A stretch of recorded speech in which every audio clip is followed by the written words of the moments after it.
বাংলাদেশে এমন একটা পাহাড়ি রিসোর্ট আছে যেখানে এক রাত কাটানোর পর আমার সত্যি মনে হয়েছিল আমি কি এখনো বাংলাদেশে আছি। মাটির তৈরি একটা ছোট্ট পাহাড়ি ঘর, কিন্তু ভিতরে ঢুকলেই মডার্ন ফ্যাসিলিটিতে ভরপুর। বাইরে বের হলেই বিশাল একটা ইনফিনিটি পুল, সামনে যতদূর চোখ যায় শুধুই পাহাড় আর এমন খাবার যেটার জন্য মানুষ নাকি এখানে বারবার ফিরে আসে। আর সবচেয়ে অবাক করা ব্যাপার কি জানেন, পুরো এক্সপিরিয়েন্সটা পাওয়া যায় জনপ্রতি মাত্র ৩,৯০০ টাকায়। ভিডিওটা শেয়ার করে আপনার ওয়ালে সেভ করে রাখুন, কারণ এই বর্ষায় বান্দরবনে আপনার নেক্সট ট্রিপ এখানেই হওয়া উচিত। খুব ভোরে ঘুম থেকে উঠে আমরা রওনা দিলাম ঢাকা থেকে বান্দরবনের উদ্দেশ্যে। দীর্ঘ পথ পেরিয়ে যখন পাহাড়ি আঁকাবাঁকা রাস্তাগুলো শুরু হলো, তখন থেকে মনে হচ্ছিল এই ট্রিপটা হয়তো একটু অন্যরকম হতে যাচ্ছে। দুপুর প্রায় 2টার দিকে পৌঁছে গেলাম আমরা ইকোসেন্স রিসোর্টে। গেট দিয়ে ঢুকতেই রিসোর্টের ম্যানেজার তপু ভাই আমাদের হাতে তুলে দিলেন ওয়েলকাম ড্রিঙ্কস। প্রথম দেখাতেই মানুষটাকে বেশ ইন্টারেস্টিং মনে হলো, আড্ডা দিতে ভালোবাসেন, গল্পের ভান্ডারও বিশাল। তবে তার গল্পে আমরা একটু পরে আসছি। ওয়েলকাম ড্রিঙ্কস হাতে নিয়ে দাঁড়িয়ে গেলাম লবির সামনের ওপেন ভিউ পয়েন্টে। দূরে পুরো বান্দরবন শহর, সামনে সবুজ পাহাড় আর চারদিকে এমন একটা নীরবতা যেটা শহরের মানুষ খুব কমই অনুভব করতে পারে। এরপর চেক ইন করলাম আমাদের রুমে।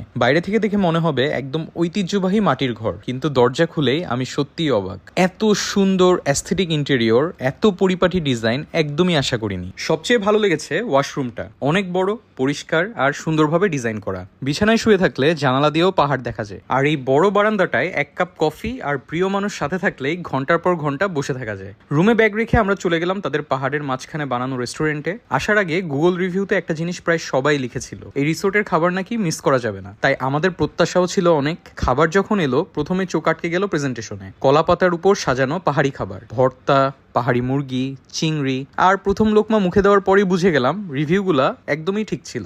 এক কথায় 10-এ 10। পেট ভরে খাওয়ার পর এবার যার জন্য সবচেয়ে বেশি অপেক্ষা করছিলাম, এই সেই ইনফিনিটি পুল। চারদিকে শুধু পাখির ডাক, দূরে মেঘে ঢাকা পাহাড় আর মাঝখানে আপনি পানিতে ভাসছেন। এমন মুহূর্তগুলোতেই মনে হয় শান্তি আসলে খুব দামি কোনো জিনিস না, শুধু সঠিক জায়গাটা খুঁজে নিতে হয়। আল্লাহর রহমতে বিদেশে অনেক জায়গায় ঘোরা হয়েছে, কিন্তু নিজের দেশে দাঁড়িয়ে এমন বিদেশি অনুভূতি খুব কম জায়গাতেই পেয়েছি। সুইমিং শেষ করে তপু ভাই বললেন, চলেন আপনাদের একটা জায়গা দেখাই। ভাবলাম কোনো ভিউ পয়েন্টে নিয়ে যাচ্ছে, কিন্তু না, আমাদের সাথে যোগ দিল তপু ভাইয়ের সবচেয়ে জনপ্রিয় গ্যাং। এই যে কালা, এই ছোট্ট জিঞ্জার, ওই যে গার্লিক, আর এই ভদ্রলোক হচ্ছেন হাঁচি। বিশ্বাস করুন, এই চারজনের সাথে কিছুক্ষণ সময় কাটানোর পর আপনার রিসোর্ট থেকে চলে আসতে একদমই ইচ্ছা করবে না। ওদের পেছন পেছন হাঁটতে হাঁটতে পৌঁছে গেলাম পাহাড়ি আমের বাগানে। রিসোর্টের জায়গাটা এতটাই বড় যে ট্রেকিং করতে করতেই চারপাশের পাহাড় আর পুরো রিসোর্টের অসাধারণ ভিউ উপভোগ করা যায়। আরেকটা মজার তথ্য, এখানে গেস্ট হিসেবে থাকলে যত খুশি তত আম খেতে পারবেন, ইচ্ছা করলে সাথে করে নিয়েও যেতে পারবেন। ফিরতে ফিরতে সন্ধ্যা নেমে গেল। বৃষ্টি ভেজা পাহাড়ি সন্ধ্যার একটা আলাদা সৌন্দর্য আছে। তবে আমরা ঠিক করলাম একটু বান্দরবন শহর ঘুরে আসবো, কারণ একটা জিনিস না খেলে এই ট্রিপটাই অসম্পূর্ণ থেকে যাবে।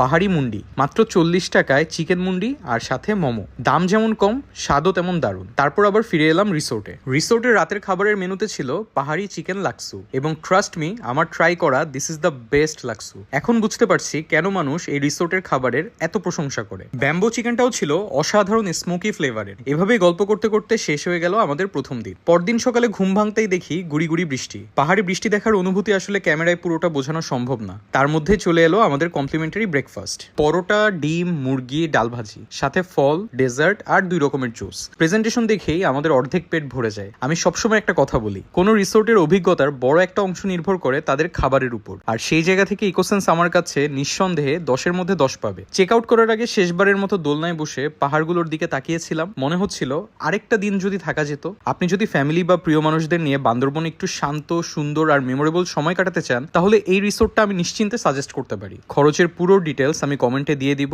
ভিডিওটা ভালো লাগলে অবশ্যই শেয়ার করে সেভ করে রাখুন। হয়তো এই বর্ষায় আপনার পরের ট্রিপটা এখানেই হবে। দেখা হবে পরের ভিডিওতে। সে পর্যন্ত সবাই ভালো থাকুন, সুস্থ থাকুন। আল্লাহ হাফেজ।